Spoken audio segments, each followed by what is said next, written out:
जब आप चुपचाप गायब हो जाते हो तब आप बहुत ज़ोर से ब्रेक मारते हो।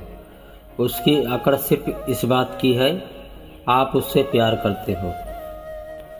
जो लड़की आपसे दूर गई उसको पूरी उम्मीद थी कि आप प्रतिक्रिया करोगे, लेकिन आपने ऐसा कुछ किया ही नहीं है। उसको लगता कि वह छोड़ कर के चली गई, आप टूट जाओगे। वह सोचती थी कि रिश्ता टूटने से आपको बहुत चोट पहुंची है, लेकिन आप चुपचाप जब गायब हो जाते हो। यहाँ पर गायब होने का मतलब यह नहीं कि आप अपना काम छोड़ कर के, अपना घर छोड़कर गायब होना या फिर उसकी नज़र में ना आना, ऐसा बिल्कुल नहीं है। गायब होने का मतलब यह है कि उसकी लाइफ से पीछे हट जाना। ऐसा बहुत बार होता है, किसी ने कुछ नुकसान कर दिया या अपशब्द बोल दिए, उसको 4-6 महीना बाद पछतावा होता है। यह रियलिटी है। जब हम चुपचाप गायब हो जाते हैं, हर इंसान किसी न किसी के सामने सर झुकाता ही है। सबका अपना एक व्यक्तिगत ईश्वर होता है, क्योंकि चुपचाप गायब होने के बहुत से बेनिफिट हैं। चुपचाप गायब होने से यह दिखाता है कि आप बहुत मैच्योर व्यक्ति हैं।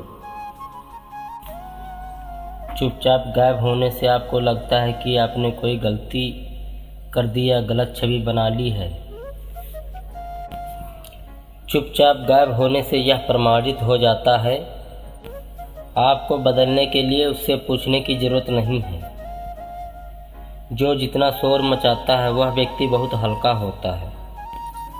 चुप्पी में बदला लेना नहीं होता है।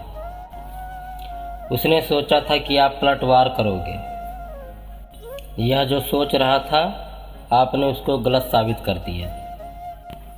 जब हम किसी रिश्ते को संभाल के रखना पड़े, ऐसा रिश्ता तुम्हें चाहिए। जब आप रिश्ते में थे तब वह व्यक्ति आपको चोट पहुंचाता था, लेकिन जब आप पीछे हट गए हो तब उसको बड़ी चोट लगती है। चोट देने का मतलब तुम्हारा अपमान करके रिलेशनशिप से चला गया, इसलिए कि ताकि तुम जाग जाओ, उठ बैठो, सचेत हो जाओ। ऐसे व्यक्ति का हमारे जीवन में ना ही होना बेहतर है। आपकी सोच जब ऐसे हो जाएगी तब उस व्यक्ति को एहसास होगा, तब उस व्यक्ति की दुनिया हिल जाएगी। अब इस कंडीशन में आप जीवन अनुभव, सचेतना, समझदारी की सीढ़ियाँ चढ़ रहे होते हो। अगर तुम उससे दूर हुए हो तो यह तुम्हारी समझदारी है। अगर तुम जानवर को लात मार दो या पत्थर मार दो, वह अपने शरीर की रक्षा के लिए कुछ देर के लिए गायब हो जाता है या फिर दूर चला जाता है। जिन लोगों ने गर्मी सर्दी अपनी खिड़की से देखी हो और भूख सिर्फ किताबों में पढ़ी हो, वह तुम्हारा नेतृत्व नहीं कर सकती है। गायब होने से उसको जो बूस्ट मिलता था, जो उसको एनर्जी मिलती थी, वह नहीं मिलती है। इधर जो तुम्हारे अंदर टूटता था वह टूटना बंद हो गया। जो छोड़कर गई उसको लगता था कि आप उसके पीछे हमेशा भागते रहोगे। जब मर्द अपना आत्मसम्मान पहली प्रेमिका बना ले, फिर वह किसी इंसान को छोड़कर जाने पर कोई प्रतिक्रिया नहीं करता है। वह मर्द अपनी सेल्फ रिस्पेक्ट धीरे धीरे इंक्रीज करना शुरू कर देता है। अब उसकी लाइफ में किसी के आ जाने से, किसी के चले जाने से कोई फर्क नहीं पड़ता। वह लड़की अपने ही सवालों में उलझने लगती है। क्या वह भूल गया? कितने दिन हो गए उसका मैसेज नहीं आया? या फिर क्या मैं उतनी आकर्षित नहीं रह गई हूँ? क्या वह किसी और के साथ है? क्या मैं ही कुछ ओवर थी? उसने बार बार अपना व्हाट्सएप खोला, सोशल मीडिया के अंदर चेक किया कि तुमने कोई मैसेज तो नहीं किया है। इंस्टाग्राम पे कोई नई स्टोरी डाली, आपने देखा है कि नहीं देखा है। यहीं से धीरे धीरे रिग्रेट फील होने लगता है। आपके फ्रेंड से कैजुअली पूछना शुरू कर देती है कि उसका क्या हाल है, लेकिन वहाँ पर उसको कुछ नहीं मिलता, सिर्फ खामोशी मिलती है। पहले वह सोचती थी कि वह लड़का ज़रूरतमंद है इसलिए आता है। अब वह सोचने लगती है कि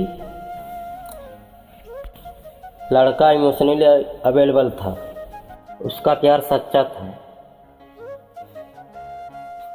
यहीं पर उसकी सबसे बड़ी खूबी थी, जिसे उसने अपने युग के अंधेपन में खो दिया है। हर वह गिल्ड में जिए जा रही होती है। वह धीरे धीरे घुटने लगती है या फिर घुटन महसूस होने लगती है। उसके पास फ़ोन तो होता है पर उसमें तुम्हारा मैसेज नहीं आता है, लेकिन उससे जो बात करने वाला होता है वह उससे बात करने लगता है, और जो उस लड़की की लाइफ में है वह तुम्हारा खालीपन भर नहीं सकता है। अब लड़की को समझ में आने लगता है कि जिस लड़के की उसने परवाह नहीं की है, असल में उसका अपना रिफ्लेक्शन था। एक ऐसा इंसान जो खुद से ज़्यादा उसको प्यार करता था, बिना मांगे सब कुछ देता था, उसको सुनता था। अब लड़की को जिस अटेंशन को अपना हक समझती थी, अब वह उसके पास नहीं थी, ना होता है। अब वह लड़का जो उस लड़की के सीन के पीछे छिपी उम्मीदों में जीता था, अब वह लड़का खुद के लिए जीना सीख लिया है। अब उसके लिए ज़िंदगी एक प्रेम कहानी नहीं थी, एक युद्ध था। अब वह लड़का आगे बढ़ जाता है। यहीं से लड़की को रिग्रेट पछतावा फील होता है।